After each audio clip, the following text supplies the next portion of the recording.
Hello, everyone, and welcome to another horrific review. Just finished watching this one. This will be a quick review because I'm actually knackered. Starting a new contract there. I'm working all day, trying to fit in content as well. It's always fun and challenging, but you love what you do. You don't just abandon one thing for the other and all that good stuff. But anyway, this appeared randomly. Thought I'd check it out. And honestly, it's a lot of fun. It's cheesy as hell. Absolute every type of cheese you can imagine is lured in this movie. One thing I didn't realize was it's a sequel. Now, I haven't seen the first one, but I will check it out because how to put this? There's so many bad things about this. This is one of those so bad it's good type, uh, yeah, it's not trying to take itself seriously, but it is at the same time. Bonkers. So we'll start off part of the events of the previous movie. Jack was a serial killer dressed up in a like Sam and trick or treat type thing, pumpkin Jack sort of outfit, slash scarecrow, you know what sort of thing. So apparently he was a living human being in the previous movie. Went and it's a town of Dunwich in England, allegedly. Even though half the police force and characters sound American, and the uniforms and kits Australian slash New Zealand. Yeah, work that out. I couldn't find much information on it, as in where it was shot. Now, you can see your typical English village and the number plates in the cars. So, good chance it was Britain. However, everything else doesn't match. God. Anyway, yeah. You know what? You just take it with a pinch of salt and you go with it. That's the best way to deal with these type of movies. This is not. It's just out for a bit of fun. That's all I can say. So it's 4 years after the events of the first one. The town has banned Halloween. So yeah, town's banned Halloween. We'll start off with this cult, the cult of Samhain. And for those who aren't familiar, Halloween originates from the original pagan festival of Samhain and All Hallows Eve. So it's like 3 days of combined Samhain, All Hallows Eve, and what was the next one? The day of something. It's not Day of the Dead because that's a Mexican thing, but essentially these traditions have all combined to form Halloween. So you've got this cult, which is funny because they're talking about satanic cult, even though paganism is pre-Christian, so there's no actual Satan. And also, they say it's a monotheistic religion, which paganism isn't. It's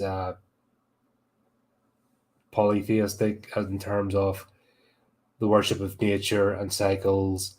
And yes, there's personification of deities, but it's not particular one. I mean, but you're not meant to. For a better reading, I don't know. Beasley. Here's the problem: they're talking about druidic magic, and I'm researching this because I'm still working on it, but I kind of got stuck.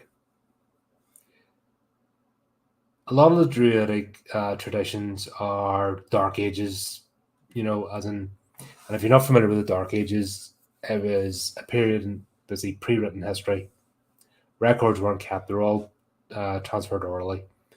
So in terms of written text and tomes and all that kind of stuff, doesn't happen. That's why it's really difficult actually to nail down the culture of the Druids, and also it's put in this umbrella of paganism, which varies from location to location.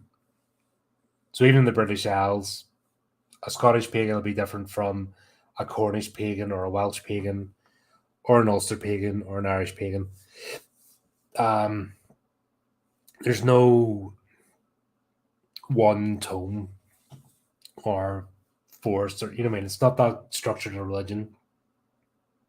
It's more sort of how will I put it? God here, I didn't mean to get into like a whole serious thing, but it just annoys me that people slam these labels and they put this stuff, and each subject in itself is fascinating and is worth delving into the rabbit hole, and you can create a whole story. But to bring it back to sort of Judeo-Christian, you know, the desert religions mindset. I know it's for the appeal to normie audiences, but these sort of movies don't go to normie audiences. They go to horror fans. Horror fans are only people watching these movies, so I would like to think that most horror fans are inquisitive, open-minded, and just explore culture. So there's none of this rigid has to fit into 21st century Western culture box. You know what I mean? That's all throughout the ages of horror has always been reaching far and wide, looking for various stories. So bit annoying that they're just touching us for buzzwords, but the I mean fuck that a lot up, which is a shame because there's a whole rich tapestry of culture and practices not to be explored, but not the way they do it. They just do it ham fisted. But there you go. There's my rant. So that's kind of it. The accents in this are just absolutely hilarious. That's why I wonder where it's shot because I'm not too sure if they're American, Canadian, but there's quite a few English ones. I think it's a whole hodgepodge of various accents, and I don't know, for a small town, and especially the police inspector, he's hilarious. you know, he's given it. He starts off by giving his rallying speech to the troops, in the briefing room about the cult, and basically what the cult's going to commit a human sacrifice, the resurrect Jack, the cult of sound. And the way he says it, they keep saying the cult of sound as the cult of sound. They really brush over that, which yeah, whatever. But turns out they're making themselves the sacrifices. So they get themselves into a fight. They've dropped the information themselves to the police. They have the ritual. The amount of pistols and guns is just hilarious as well because, yeah, there are guns in the UK. There are shooting clubs and firearms, but it's very strictly regulated. You don't have people running about with pistols and stuff doing silly stuff. So it's just funny, like, they have a shootout. And normal police are carrying MP5s. It's just, and they rock up in one van, and there's like two of them. Just it's just daft. But I think you just gotta let go of all that. With this type of movie, you gotta let it go. I think the only thing that kind of is a bit jarring is it's almost trying to take itself seriously. If it just embraced the wackiness and just went with it, it'd be a lot of fun. What I'll say, they carried the ritual, Jack's resurrected. Now, this is definitely one of the better monster costumes. The whole mask and the face lights up is absolutely brilliant. I have to say, this is a really good costume. In fact, I think that's where most of the work goes into. And I don't know how they fitted that, but if it's that or I think it's a combination of that and animatronics. But it's a lot of fun. Great costume, and it kind of plays in the character. But Jack is resurrected, and he goes on a killing spree. So it turns out we meet this family, the mayor of the town, who by committee they all decided to ban Halloween celebrating it because that fixes everything. But there you go. You have that. Their daughter, Danielle, wants to go to a Halloween party, and all that's kind of kids rebel and all that kind of stuff. Quite cheesy, but the parents let them go. They're in the house. Jack kills them first. Police is chasing them. Then we got this fella Dennison, and he's a veteran, but a veteran of what army? I don't know, because he's got this weird accent. I was actually practicing there before, but I have seen such things, and all that kind of stuff. He just like a western. He wears cowboy boots, but essentially the story is everyone gets killed. Everyone Jack encounters gets killed, but it turns out Danielle, because she's his daughter, because her mother was in a relationship with Jack while he's alive, and maybe this is where seeing the first one might have helped, but with these sort of movies you don't need to. It's just fun anyway. But turned out she's the love child of her mother and Jack while he was alive. No, sorry, I make a mistake. Jack had a relationship, gave birth to her, but the family,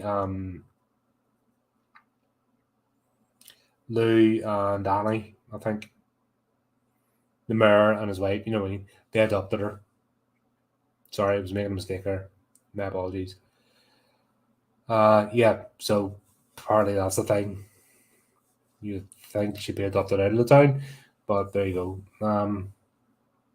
Yeah, she's the only one who can kill him. It's by carrying out a ritual and stabbing him with a dagger, which is written down in lore, which doesn't happen.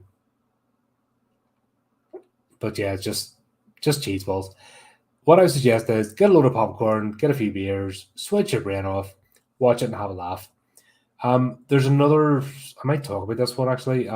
There's another movie called Stitches. It's an older one. This is quite recent. When did this come out?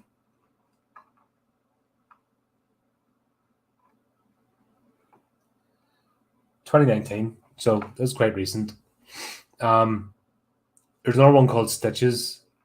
It was actually set in Ireland, and it's a Killer Clown movie, and it's the same level of effects. However, Stitches doesn't take itself seriously, and it's just having a laugh. This movie does try to take itself seriously, but it's so hammy that you can't. But